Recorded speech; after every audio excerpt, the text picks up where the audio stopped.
Hi, everybody. Welcome to Conversations with Shusara. This is another edition that we'll be doing, and we hope that you are enjoying these as much as we are enjoying doing them.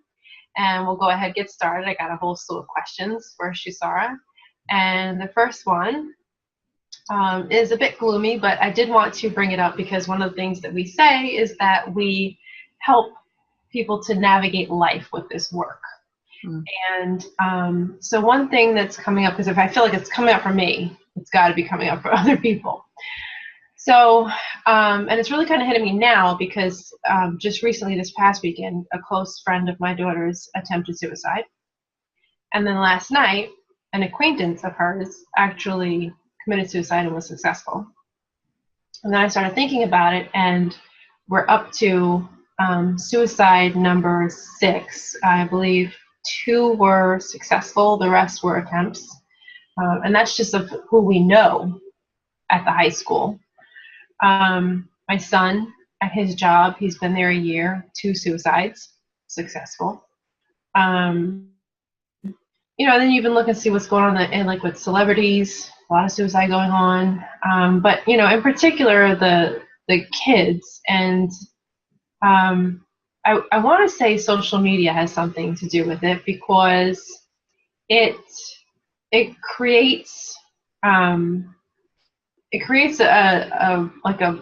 to me I feel like a world where there's everything happens so fast. You put something out and you immediately get something back.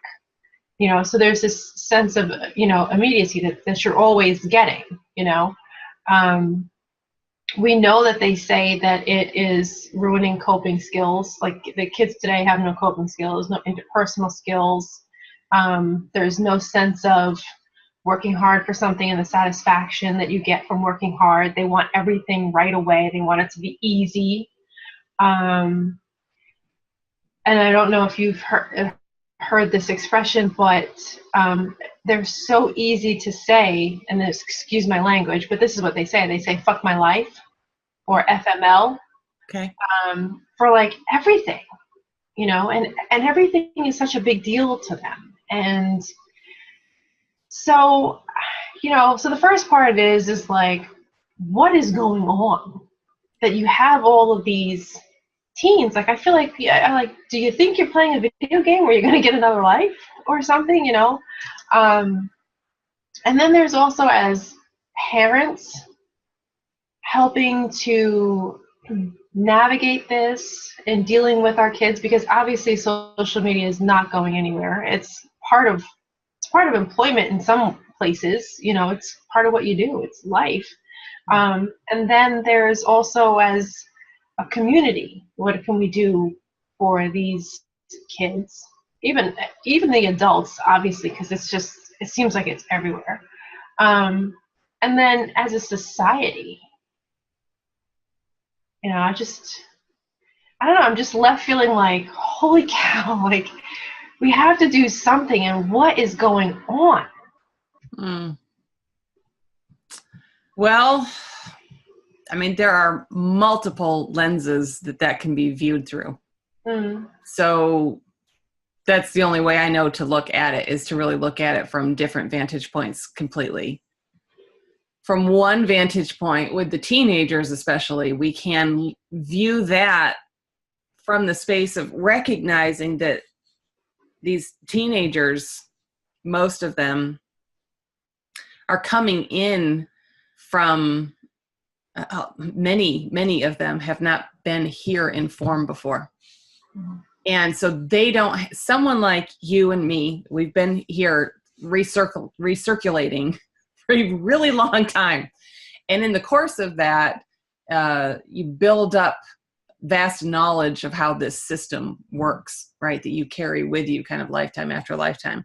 So you've got these kids who are coming in from other systems, and and maybe they are carrying some karma in with them. Maybe they've had 1 or 2 lifetimes here, but it hasn't been the thousands that someone like you and I would have carried.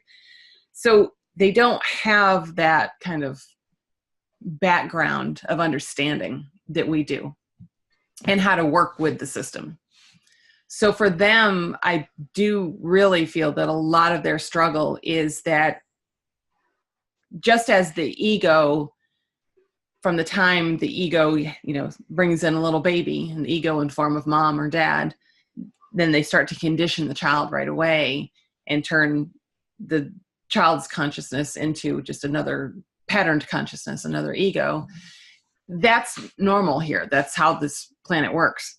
Well, with these little ones, they don't accept the programming as readily as someone who has been here a long time. That's probably the easiest way to say it. So they don't understand here. I mean, they really don't. And so we're forcing polarized consciousness down their throats when everything in them, their higher understandings are far more prominent within them. Just their core, like beingness gets it on a level that someone like you or I took us a long time to get to that place, or, we had a whole bunch of work to do until we could see that clearly. For them, it'll be a lot easier just to see it. And so the world doesn't make sense to them. And it's making it really challenging for them to function. And so, of course, if you take that understanding and take it back to like the whole rise in medicating kids because ADHD, like that's totally part of that. We've medicated them because they didn't fit into our parameters of what we think a child should be, in school, and their attention span and this and that. And so that's part of it.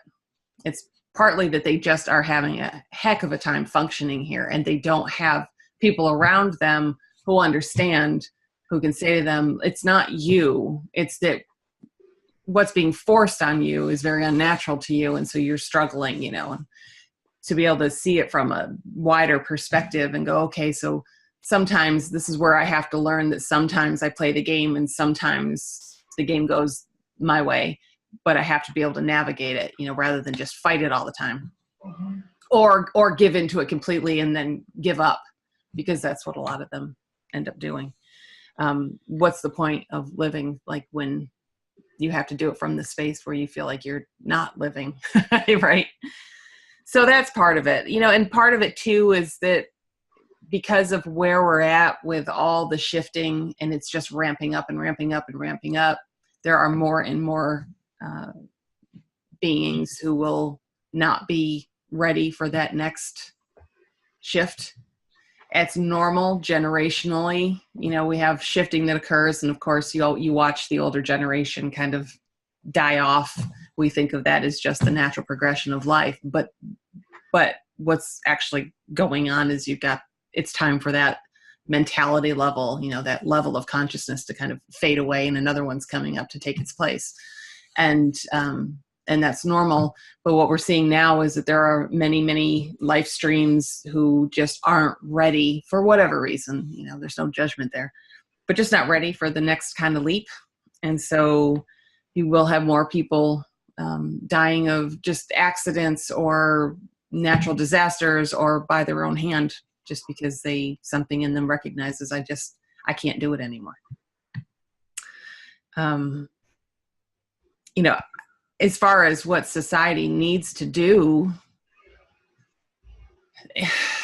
it's a tough one, isn't it?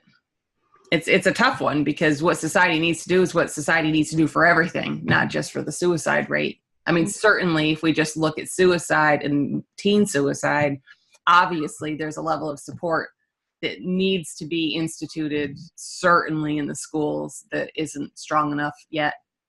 These kids need to have some kind of an outlet, some kind of a safe place where they can talk. And it doesn't have to be, not with the stigma of it being with a psychiatrist or a psychologist as if there's something wrong with them, but just encouraging them to talk to each other, and even encouraging them to be open about how they feel like they're different, and be around other kids who then can go, whoa, I deal with the same thing. I mean, no different than what you experienced when you came together with the Kumara Center, being around other seekers, and you're like, oh my gosh, I've had the same exact experiences, right? But I don't talk about that to people because people would think I'm weird.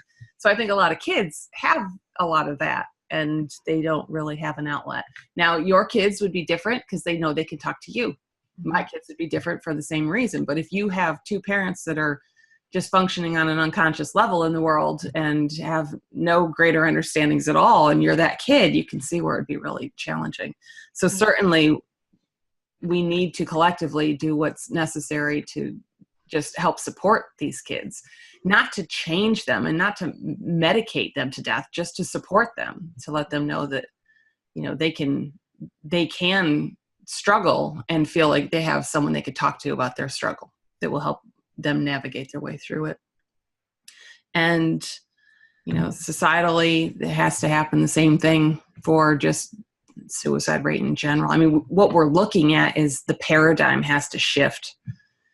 So it's all happening right now, and it's all happening just perfectly. And we're seeing this. I mean, you look at things that people would absolutely kill themselves over, like being someone who identifies as transgender, that now is finally becoming more acceptable because there's this huge movement and it's become very public, right? So right now maybe still be a tough time to do it, but they feel like they at least can start to voice it.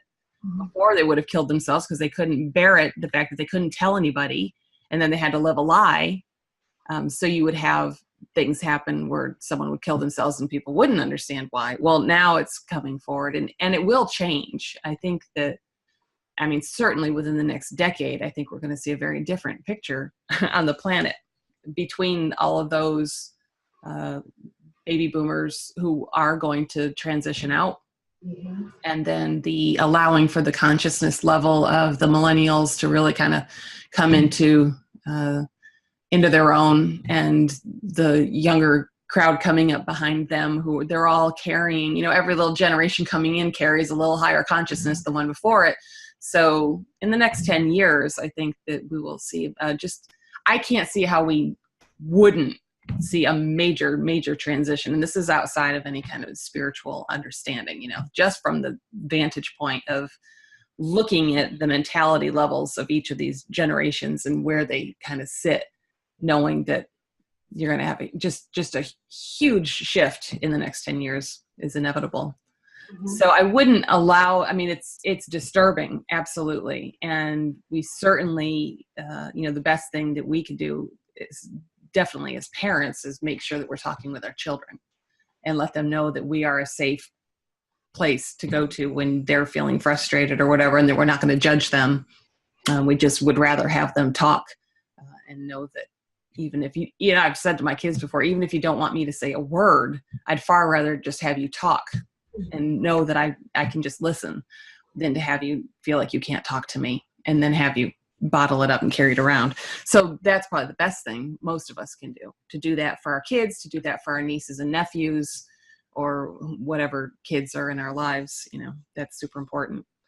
And, you know, just put them in your prayers. And there's absolutely something to be said for that, you know, you can call on the Holy Spirit, certainly, around just this whole issue, and ask that all of the kids who are struggling with their identification and how they fit in the world and just how life is, just ask that they be shown where they're seeing is cloudy, where their perception is off, and that they be lifted in grace and shown how they can function better. That's beautiful work that can be done as well. But I also, you know, just know that everything is in its right place and in its right timing, and you know, you do what you can where you can be of assistance, and know that there is a greater plan moving, and it's all running the way it needs to.